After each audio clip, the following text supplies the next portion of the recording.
Super league കേരളയിലെ ആദ്യ home മാച്ചിൽ Thrissur magic എഫ്സിയോട് സമനില വഴങ്ങി കണ്ണൂർ വാരിയേഴ്സ് എഫ്സി. 15 വർഷത്തിന് ശേഷം കണ്ണൂർ ജവഹർ സ്റ്റേഡിയത്തിൽ നടന്ന പ്രൊഫഷണൽ മത്സരം ആവേശമാക്കുകയായിരുന്നു കാണികൾ. 13,500-ലേറെ പേർ മത്സരം കാണാനെത്തി. 15 10,000 കൊല്ലം കഴിഞ്ഞാലും കെടാതെ കാക്കുന്ന ഫുട്ബോൾ ആവേശമാണ് ഇവിടെയെന്ന് കണ്ണൂർ വിളിച്ചു പറഞ്ഞു.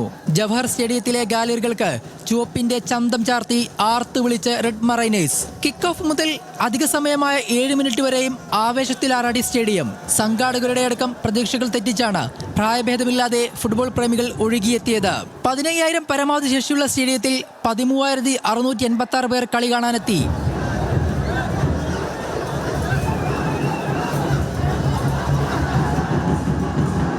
സ്വന്തം മണ്ണിൽ ഗാലറി കണ്ണൂർ വാരിയേഴ്സിനൊപ്പം. എങ്കിലും ആദ്യ പകുതി ഗോൾ രഹിത സമനിലയിൽ. രണ്ടാം പകുതിയിൽ തൃശൂരും കണ്ണൂരും ജയിക്കാനുറച്ചിറങ്ങി. 57-ാം മിനിറ്റിൽ വലകുലുക്കി വാരിയേഴ്സിന്റെ മുഹമ്മദ് സിനാൻ.